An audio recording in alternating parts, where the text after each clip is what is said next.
There's a good reason why so many movies that are designed to be scary are set in the woods. Really, the woods at night. And if you go even further, most of them are like a cabin in the woods at night, right?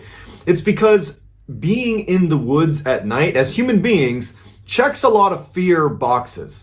You have the isolation factor. You're far away from society. That scares us. We don't want to be isolated. You feel more vulnerable that way. It checks the darkness fear factor. As humans, we're mostly afraid of the dark because you don't know what's around you or what's looking at you. You don't have the advantage of, city lights beaming in. You're kind of probably removed from lots of light pollution, so you're kind of like in total darkness. And I think the third fear check in the box would be the fact that it's easy to hide in the forest. You don't know what's watching you because there's trees everywhere. You have animals, predators potentially, or even predatory humans that could be hiding at every turn. Hollywood has picked up on that and made bunches of movies of, the whole cabin in the woods trope where somebody's isolated and scared in the woods because it works. It's something that we are afraid of. And so today's story starts off a lot like all the other kind of cliche cabin in the woods scary stories, but this one, it's different. This one scared the heck out of me because as I read the account of what happened in this cabin in the woods, I imagined myself being in this guy's position and thinking about the psychological trauma that this would have on you. And I've actually had a literal cabin in the woods scary experience, and you can check it out. It's one of my top videos on my YouTube channel. It's What I Saw in My Room Still Haunts Me. You can check it out. It's my own cabin in the woods story. But having been through something like that, I was able to put myself in this guy's position, and this story terrifies me. So as you're listening to today's story, try to put yourself in this guy's position and think to yourself, what would you have done? But before we get into today's story, if this type of content appeals to you, the kind of strange, dark, and mysterious that I'm going to deliver to you in a story format, if that's kind of your thing, I would ask you to please gently obliterate the like button and then subscribe to my channel and turn on all post notifications so you don't miss any of these strange, dark, and mysterious uploads that I do every week. All right, let's get into today's story. In 2010, a 17-year-old boy is devastated to find out that his father had suddenly passed away. And it really sent shockwaves through the whole family. Not only because now they're grieving the loss of their father, their husband, but because so much of their daily lives they spent together. I mean, this was a very close family, and one of the things that they liked to do as a family was they owned a cabin. It was around Mount Bachelor in Oregon, this beautiful mountain where you can go snowboarding and skiing. They had this family cabin up there where in the wintertime, this family would spend a lot of time there. They would go up there as a family, spend time there as a family. It was this wonderful retreat.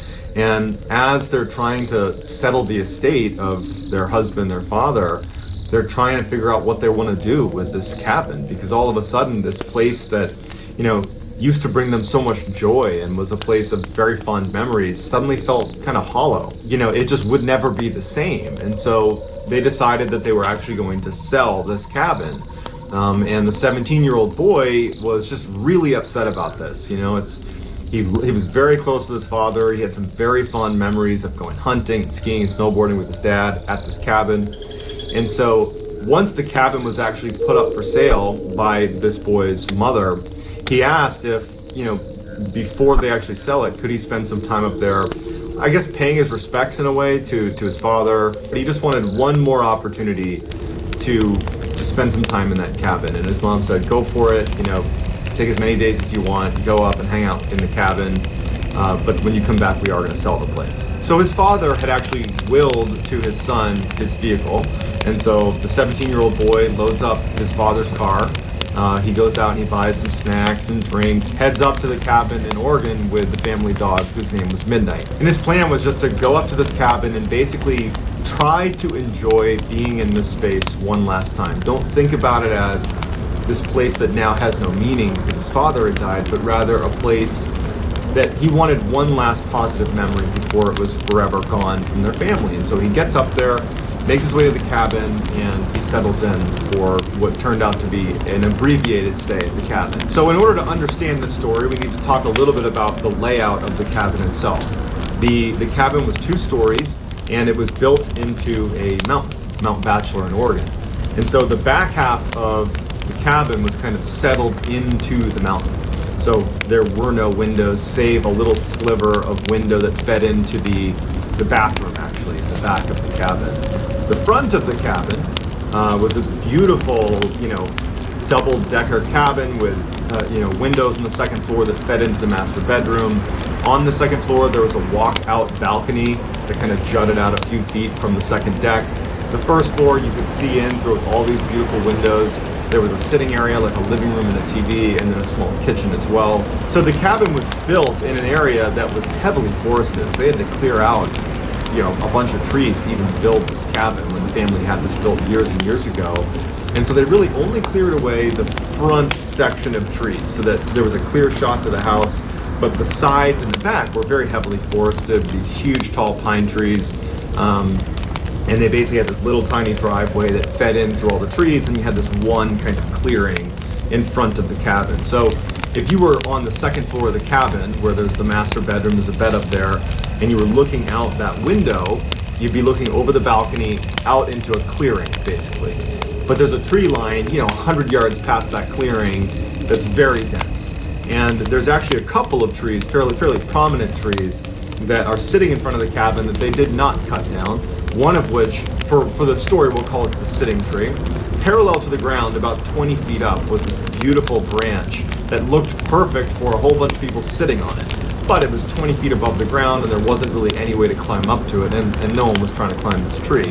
But there's this tree that basically has a seat, if you will. Like the branch is like a seat that is looking directly into the cabin. And that's going to matter later in the story. So clearing in front of the cabin with this one kind of sitting tree, and then a very dense forest 360 degrees beyond, that one clearing. So when the 17-year-old gets to the cabin, he goes inside, he puts his drinks in the fridge, puts his snacks on the counter, he hooks up his PlayStation to the TV, and he's just like having a great time. His dog Midnight is roaming around, enjoying being at the cabin, and he's having a great time. And over the course of the first 2 days that he was there, it was everything he hoped it would be. It was like he was bonding with his father one last time. It was a peaceful time that he was there. He was happy to be there. And he was just enjoying himself, eating snacks and playing video games for a couple of days. He actually left a couple times to go snowboarding too. But on the third day that he was there, things started to get pretty weird. So on the third day when he got up, it had snowed dramatically the night before. A couple of feet of snow on the ground, still snowing pretty heavily. And he's like, I just don't feel like brushing off my car and trying to go to the store or go to the slopes to go snowboarding. I'm just going to basically be shut in for the day. And he was excited about it. He's like, great, me and my dog Midnight can bomb around the inside and play some more video games and eat some more snacks and do whatever. Midday that day, Midnight needed to pee, so he went outside with Midnight and let Midnight run around and go to the bathroom. And while he's out there with his dog, he notices there are some footprints in the snow that looked relatively fresh. And this is the first time that he's left his cabin that day, so they aren't his. And his neighbors were pretty far away, and he figured that they were older, that they were probably not going to be trekking around the woods. So he's thinking to himself, I wonder who made these footprints. And he's looking at them, and they started in the woods. So the woods are not that far away from where he is. He's in a relatively small clearing just in front of his cabin. But he can tell these fresh footprints have come out of the woods. And they're basically right in front of this clearing. And he notices that they bank around and go to the back of his cabin and kind of go up onto the mountain. And he kind of just starts walking and following the footprints a bit, and they kind of disappear up onto the mountain behind his cabin. And he's not overly concerned or anything, but he definitely takes note that more than likely somebody was walking around his cabin. Maybe it was someone who got lost, maybe it was a neighbor. I mean, he's rationalizing it. He's thinking, you know what, it can't have been anything too serious. Obviously, they didn't knock on my door, they didn't need anything. And so he kind of writes it off. So that night, he stays up late playing video games, and his dog is sleeping next to his chair. And at some point, he's tired and he wants to go to bed. So he draws all the curtains, so blackout curtains around the downstairs, shuts all the blinds, and locks all the windows, all the doors, and heads upstairs to the lofted second floor where the master bedroom is. He gets in bed, turns off all the lights, everything's locked, everything's shut, the dog climbs into bed, and the dog would sleep up near his head. And suddenly the dog jumps up, still on the bed, and looks at the stairs leading downstairs to the front door. And its ears are perked up, like it's heard something. And it wasn't unusual for the dog to be a little jumpy, maybe it heard something. He wasn't overtly concerned. But when midnight, the dog jumps off the bed and sprints downstairs after having this sudden alertness. And he's listening. Now he is a little bit worried. He's thinking, well, I saw footsteps yesterday walking around my cabin, and now it's the middle of the night and my dog is downstairs acting like it's heard something. And he hears the dog, Midnight, pacing around the downstairs, like back and forth, back and forth, back and forth. Every indication is the dog wants to go outside. That's the noises that he's picking up that signal from the dog. And so finally, even though he's feeling a little bit unnerved by this, he decides to go down and see what Midnight wants. And so Midnight is by the door, ears perked up, very eager to go outside. It's pacing, and he thinks, what, she just needs to go to the bathroom. And so he opens the door with Midnight and he goes outside and he expects his dog to pee. But Midnight doesn't need to pee. Midnight starts kind of stalking around the corner and looking out across the clearing towards the sitting tree in that direction, and it just stops. And it's looking at something very intently, as if it spotted an animal or something in the woods. And so the boy is looking at the dog and he's kind of trying to encourage the dog to do its business so they can go back in the cabin. And he's starting to feel really uncomfortable. He's looking around, he's thinking like, okay, I don't know what's going on, like I'm a little bit concerned now. And he's sensing that Midnight is going at some point to try to take off after whatever she sees in the woods. And so preemptively, he grabs Midnight and says, all right, drags Midnight back in the house and shuts the door and locks it and takes one last look out the window of the door and just kind of looks out. I mean, it's dark, he doesn't have a light or anything. And he's like, man, that's creepy. Locks it, shuts the blinds, confirms everything downstairs is locked, does a sanity check to make sure everything is locked, and he goes back upstairs with Midnight. Midnight did not want to go back upstairs. He had to practically drag her back upstairs. And then when they did get back in bed, Midnight refused to get in bed, but instead stood next to the bed looking at the stairs, wanting to go downstairs, periodically looking back at him and then down at the stairs. Midnight wanted to go back outside. So he's laying there in bed and he's taking full stock of the fact that his dog is very much on edge. But he's trying to fall back asleep, trying to convince himself that nothing weird is going on. And after about 30 minutes of that and being unsuccessful at falling asleep, as he's laying there, it's silent and all of a sudden he hears footsteps on his roof. Now the roof is right above his head. I mean, he's on the second floor. There is no attic. The roof is right there. And he hears about 6 footsteps. And he actually described it as something with hooves. And his dog instantly looks up as well. And they're both watching the ceiling as what sounds like hooves walking along the roof of this cabin. And it was so distinctive that immediately what he's thinking to himself is, how could a deer or a moose or something get on the roof of the house? There is no way, unless you leapt from a tree or had a ladder, for you to get on the roof. And how did we not hear, if they leapt from a tree or a ladder even, how didn't we hear a loud slamming sound when they first landed on the roof? Like it's as if they've been there for a while and we just didn't know. And so then the footsteps stop, and at this point the dog stops looking at the roof and goes right to the balcony, which is shut. There's a door shut to the balcony and there's curtains drawn against the balcony, so he can't see what's out there. And so the 17-year-old boy is sitting in his bed and he's like, oh, I don't want to see what's on the porch.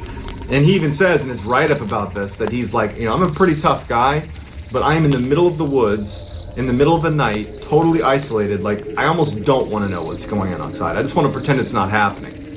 But at some point, he musters the courage to go out on the balcony. And so he walks over very timidly to the door, and Midnight's there ready to go outside. And he takes a deep breath and he slides open the blackout curtains. But there's no light outside and there's no light inside, so it's just kind of darkness. And he can barely make out even just the snow that's on the balcony right in front of him. And he takes a deep breath and he unlocks the door and he opens it up. And the first thing he does is he turns and he looks up at the roof to see if there's a deer or a moose or something on the roof.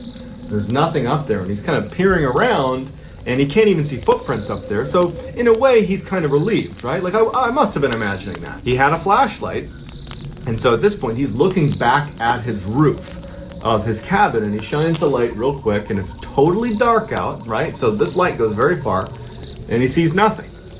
And the dog at this point, he can hear the dog making kind of some commotion below him. It's angling itself to look out in the direction of the sitting tree and out towards that tree line where the dog had originally been fixated on something in the tree line.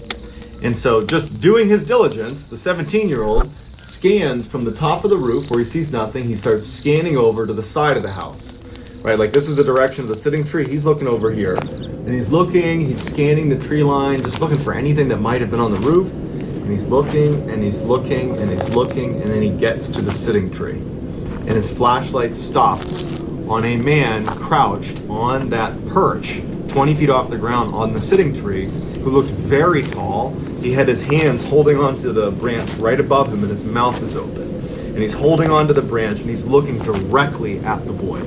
Unblinking, 100% focused on him. He's less than 50 yards away from him at this point. And it took him a second, the 17-year-old, to register what his flashlight was pointed at. And he panics and he drops it. And the dog reacts to the drop flashlight too. And because he's alone out here, he needs to protect himself, so he scoops that light back up and he shines it one more time to see, like, holy cow, like, what did I just see? And the guy on the branch is now gone. And he scans the ground. There's nothing. And he's terrified at this point, so he grabs his dog, throws Midnight back into the cabin, runs back in, shuts the door, locks it, closes the blinds, turns off his light, and literally gets back in bed with his dog, and he's now basically cowering on the bed. So at this point, they're sitting on the bed. Midnight is no longer acting like she wants to go outside. I think she's picking up potentially on the paranoia.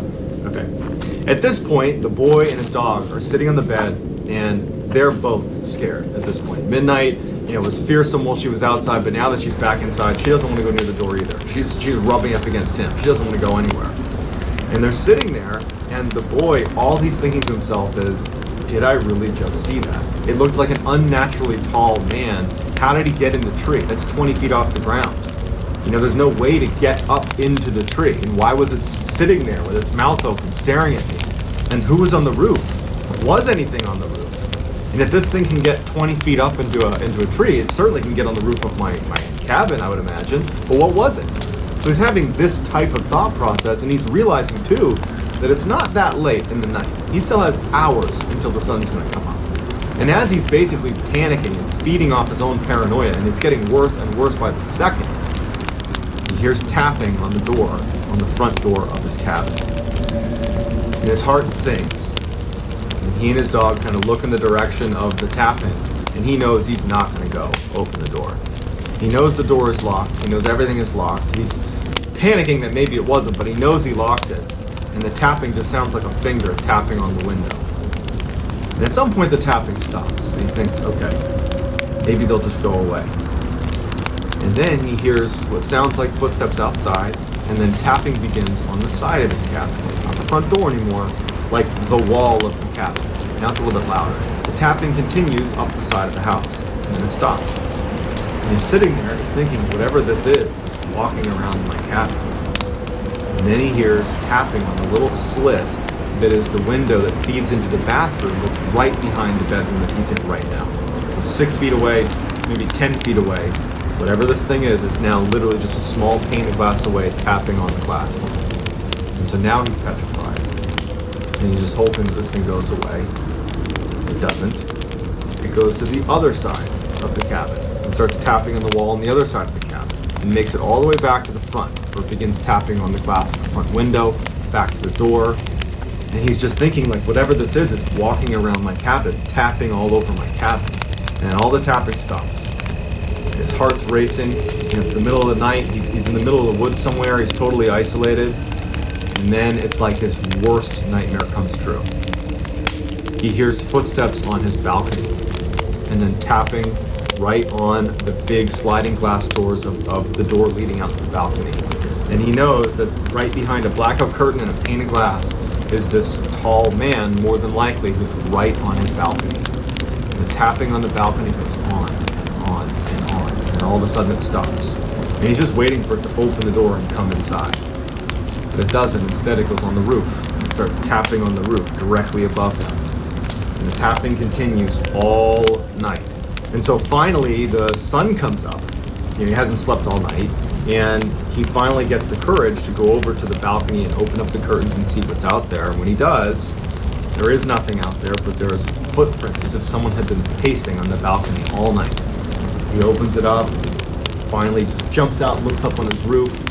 Nothing on his roof. You can see all these footprints on his roof. He looks down, and it's like a racetrack of footprints all around his house. Someone had been basically stalking his house all night, and the footsteps retreat all the way to the sitting tree and then go back into the woods. He packed up his stuff, he left, and he couldn't have been happier that the family sold that cabin because he was never going to go back. So to this day, he has no idea what it was, and even if it was just a person who was tapping on your windows and your walls and your roof and your balcony, even if it was just a human being doing that, that would be horrifying. Let alone if it was something else, something paranormal. So I'd love to hear in the comments what you think was doing all that tapping, and if it's possible if that was just some person screwing with this poor kid, or maybe it was something else. So let me know in the comments, and I'll try to get back to as many people as I possibly can. If you haven't already, please, if you like this story, gently obliterate the like button and subscribe and turn on all post notifications so you can get 3 to 4 videos just like this every week.